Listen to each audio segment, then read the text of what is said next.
Om Sthapakaya cha dharmasya sarva dharma swarupine avatara varishtaya Ramakrishnaya te namaha.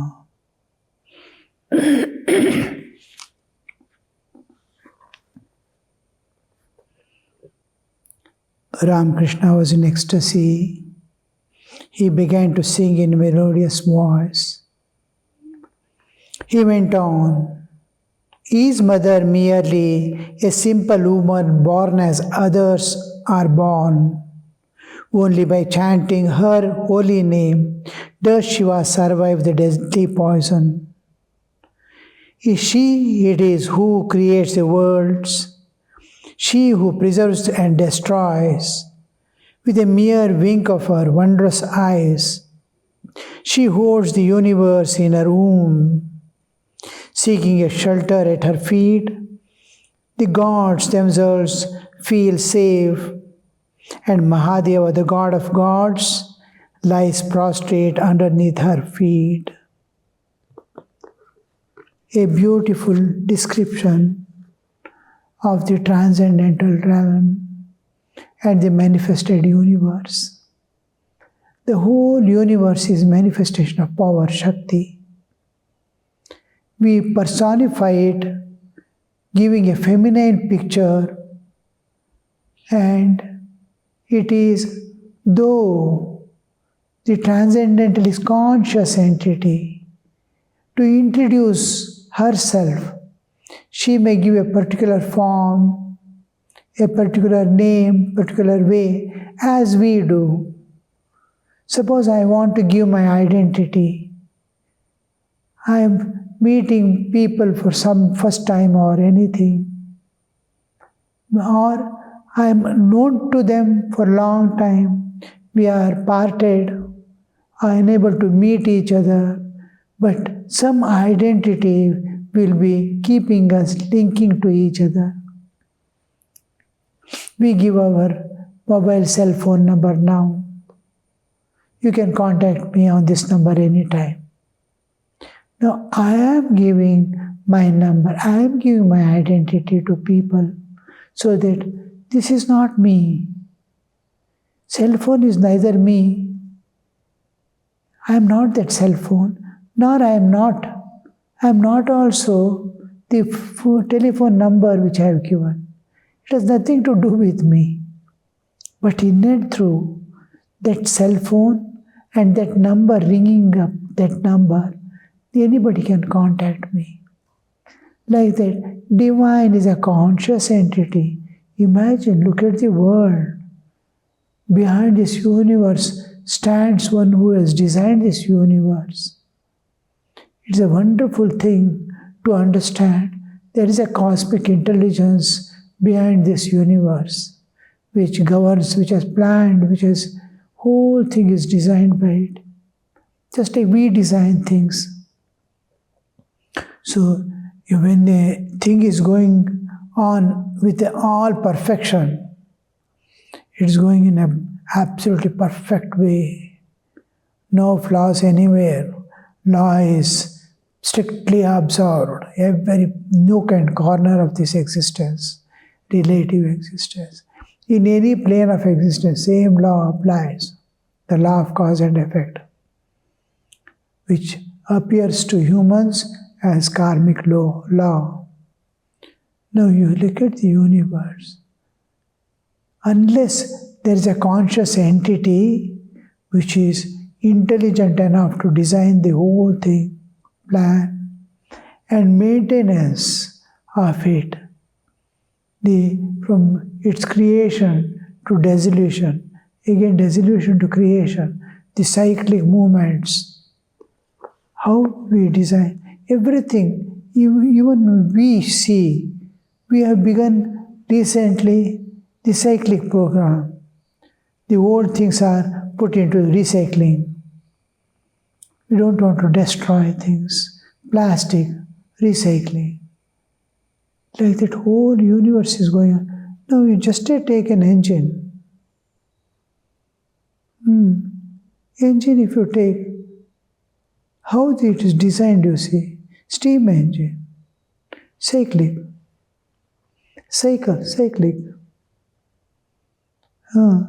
You take any engine, you see, it is moving. All vehicles, they have a piston in which again and again there is blasting and it moves. Vehicle starts moving. Or action and reaction are equal and opposite. A spacecraft is going, if fuel is burning, it is giving a thrust, forward thrust, which is taking that vehicle ahead. The action is there, reaction is there. So everything is in motion, and motion is guided by recycling. The whole cycle, whole universe appears. We go every day to sleep and wake up. Slowly as we go through, we see everything going in a perfectly cycle order. The whole universe, the information also, creation is also that energy of the eternal consciousness, the beyond, unchanging eternal reality, the ultimate reality, pure ocean of consciousness. And consciousness always, any conscious, I am conscious means there are three powers. I am conscious means I can understand. If I am not conscious, I cannot understand. Consciousness has three powers: Ichcha Shakti, Kriya Shakti, Jnana Shakti. Power of cognition, power of conation, that's movement, cognition, recognition. I am able to recognize, I am able to understand. And power of volition, I can choose. I want to go there. I don't want to go there. I can choose. I have Ichcha Shakti, Kriya Shakti, I can act. Power of volition and power of conation, that is Kriya Shakti, to work, act, and Jnana Shakti. These three are the Shakti. Because of these three powers, the whole universe, it desires to be multiple. One unchanging eternal reality is going to manifest in various ways. I will become many now. It's Ichcha Shakti. At cosmic level, she becomes many. And because in the absolute, there cannot be duality, she herself expands.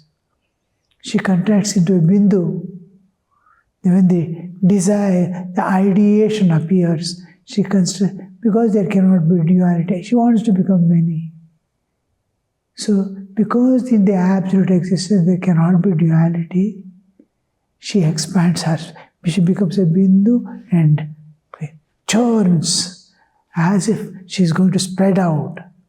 The centrifugal force is going to throw away. When we make the curd into two parts, the thin curd or even milk when we want to separate thin milk and thick milk separate. For thin milk is easy to digest and all that, so we spin it. Similarly, curds, we spin it to take out the butter also and to separate the buttermilk, thin buttermilk, watery buttermilk from thick buttermilk. It is used for different purposes. Milk also is spun. It is in a machine, it is thrown. It makes small particles and throws the butter portion and the milk portion. Hard milk goes away because of the spinning, and dilute will remain. So it separates. So now this separation, once that machine, one part opened up, there was about 100 liters. How it spin? The whole thing was thrown into all the sides. Similarly, in one of our hostels in those days, there was one big grinding machine mounted on a huge motor. Of those days, it was German made in Bangalore, our ashrama. Grapes had come. They wanted to make grape juice in that. They put the grapes, put on the machine. It's a grinder. We used to grind masala and all that in that. Coconut masala and all. They put these grapes and switched on. The moment it switched on, the way in which it spun, the whole blue, Bangalore blue, it's called. That grape is called Bangalore blue, from which wine is produced. It is eaten for eating little sour. The skin is sweet, inside is, and that was put. That gives a purple color. The whole white kitchen, every bit was purple. The whole thing was purple. How to wash, how to clean, what to do. It's a huge kitchen. Now you see that in Bindu, that when the Shakti, the power spins, it drags in the Chaitanya, and in a combination of Shakti and Chaitanya, the universe forms. Because without Chaitanya, there cannot be any existence. And without Shakti, there cannot be varieties, multitude. Now, to have that, now she spins and drags the Chaitanya, and the world forms within herself, in her womb, as if whole universe. She herself has projected forward the Shakti, power itself manifests into. See, the simple law, energy and matter can be interchanged. When the matter and energy precipitates as matter, matter dissolves back as Shakti, power, energy, and E is equal to mc square. Our Einstein's an important formula. Two important things he presents. Of course, it is known in Indian spiritual world, even from ancient times. Time and space, desha kala, they always go together. It's called time-space continuum. It's where there is time, there is space. Where there is space, there is time. They cannot be separated. They continue, time-space continuum. In that time-space continuum, you see the world is appearing. If time is not there, there is no world, there is no matter. If space is not there, there is no matter. The combination of the two, space and time, this universe appears. Now, time-space continuum. Like this energy, Shakti is precipitating as matter. Invisible is becoming unmanifest, is becoming manifest. We see, now this room, now it's rainy season here. Whole thing is highly humid. We can, rub the hand on the wall, there is water inside the rooms. So much of humidity. It may be minimum 85% of humidity is humidity. That is 85% of the air in the space contains water vapor. Cannot be seen. I don't see the water at all. It is in unmanifest state as if. If the cooling is increasing, slowly it becomes fog. First time I see the water portion is becoming visible. It is invisible. it is becoming, because of the cold, just cold. The heat is taken away. It misses the heat, it becomes fog. Still loses the heat, it is becoming cooler, it becomes mist. Still it goes ahead, the mist, and then it slowly becomes water droplets, dew drops. And then it becomes water. Still goes to cool down the water, it becomes ice. The invisible water has become solid blocks of ice.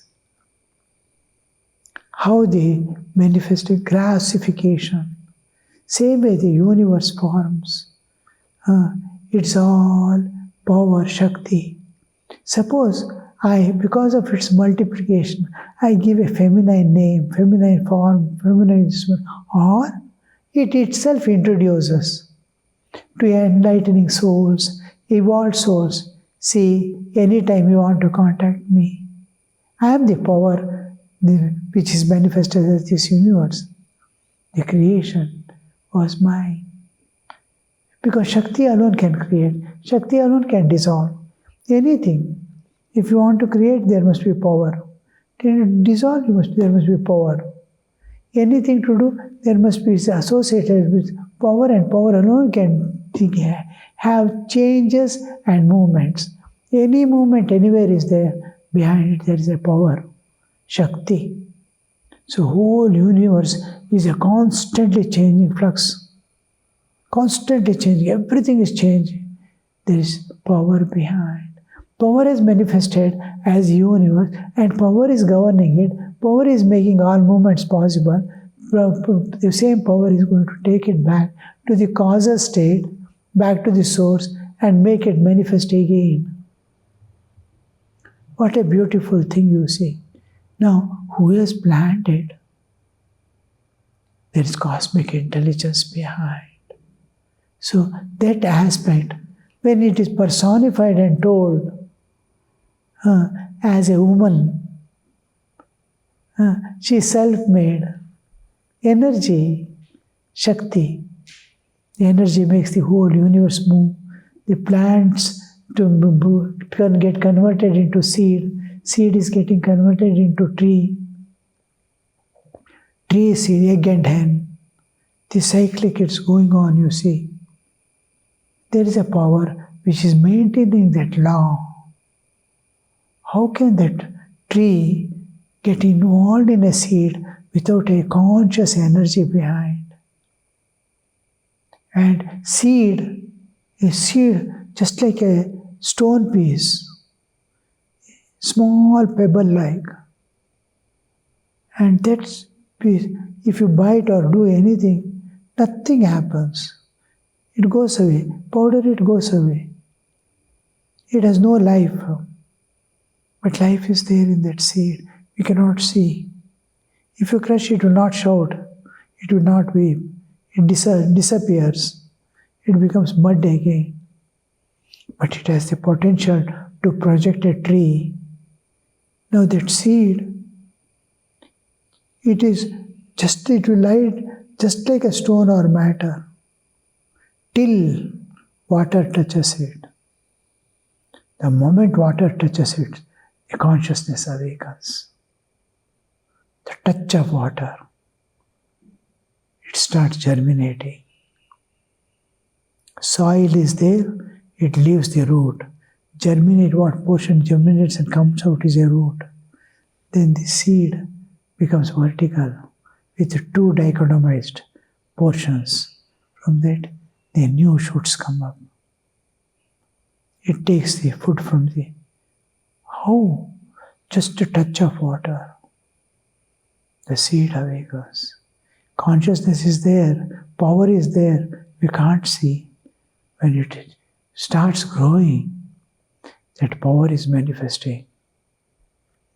And that power is sustained again by the food that it is going to take from the earth. It selects what to take, which atom, which molecule to take, and build up a tree. It's a conscious entity We don't see life. Life is expression of consciousness through matter. So whole universe appears. That aspect is being born. It's a reality. It's a fact. It looks like a story here. Is mother merely a simple woman born as others are? Because karmic load is there for in others. Only by chanting her holy name does Shiva survive the deadly poison, the churning of the samudra,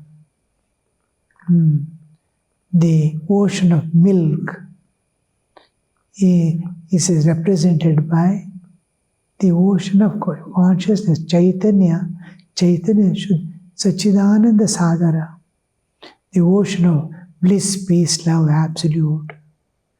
That is represented by, as in Puranas, it is symbolized and represented by Dudha Sagara, Kshira Sagara, a ocean of milk, conscious, because it is going to sustain the universe.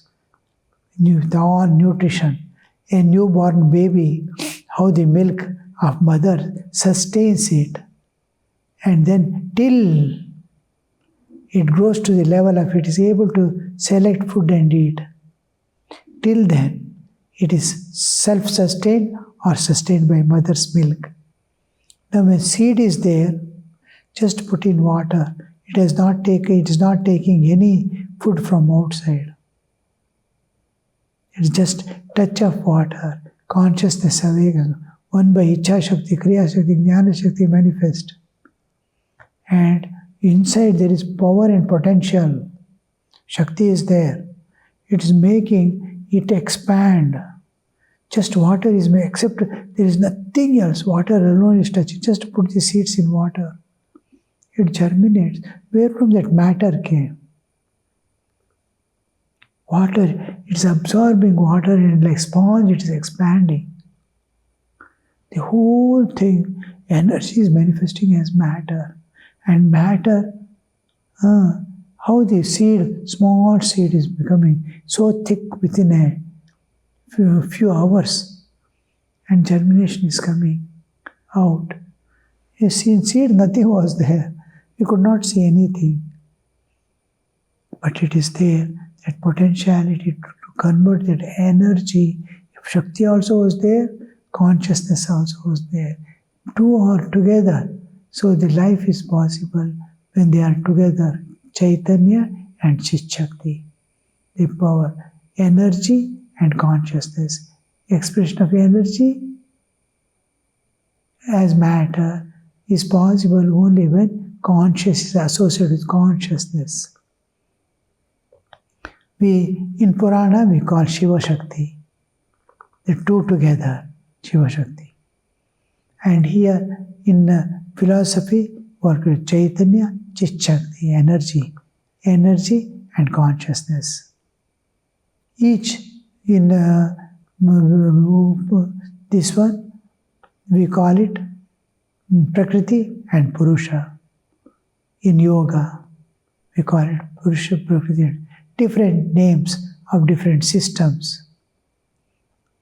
So these two entities, now this in Dudh Sagar, whole universe, now they to get immortality, Amrita, immortality, the churning is going on between the Devatas and the Danavas, the demons and the gods and goddesses.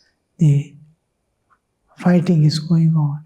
So they finally decide, we will churn this ocean of consciousness, that is ocean of milk. They want to. Now we're churning for all that huge ocean, endless ocean of consciousness that has been churned. It is exactly what happens within us. There are good qualities and bad qualities within us. The goodness in me is Devatas. The badness is the demons. Kama, Krodha, Lobha, Moha, Mada, Matsarya. All these are enemies within. They are negativity. There is negativity and positivity. Constant fighting is going on between the righteousness and unrighteousness, which are simultaneously present within me. Inner war, inner conflict is constantly going on. So this is the Devata's journey. Last I have to attain the immortality from where I emerged out. So I was to go back to the source. So the struggle is to go back to the source, my own eternal home from where I came into this universe. So that struggle between the goodness and bad, because immortality transcends good and bad. I have to go beyond good and bad and to manifest my inner divinity. So this struggle inside is represented in the cosmic level as devatas and demons. Individual level, the inner enemies and the favorable mental conditions, good vasanas and bad vasanas. Both fight together. I have acquired some bad tendencies, I have acquired some good tendencies also. They'll be fighting within. I want something, can I steal it from others or not? I don't have money. So I beg for some time, if nobody will give me. The last option is to loot or kill or snatch. Then the inner conflict. Should I do or not? Should I do or not? Between dharma and adharma, conflict is going on. If I harm anybody for my sustenance, it becomes adharma. It's against the nature's law.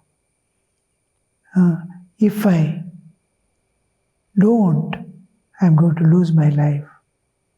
So dharma sankata, what should I do?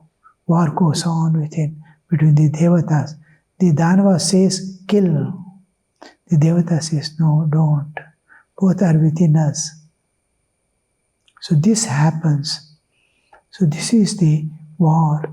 Now, when we churn, good also comes out, bad also comes. Now when that's suddenly, from we do not know where from, some desires come and carry us away. Some old desires. It wants enjoyment. It forces. It drives. Urges. And we get lost. Danavas have succeeded. Like that, some poisons come from within. We sit for japa, something else comes from within. And mind starts jumping from here to there. There we see the emerging out of the poison. Sometimes mind becomes calm and quiet. Joyfully it is moving towards God. Divine is manifesting. There we see nectar is coming out. When we attain immortality, it will be like that. So, when poison comes out, who bears? I'll be simply destroyed. But a sense of inner conscience will be there, which is Divine Mother remaining as guilt. So that gets frightened. It says no. So how the Divine Mother is saving that soul not to be destroyed. A inner contentment, somewhere small light appears and saves him. This is Divine Mother. That she is telling about the saving of Shiva. Om Shanti Shanti Shanti Hari Om Tat Sat Shri Ramakrishna Arpanamastu.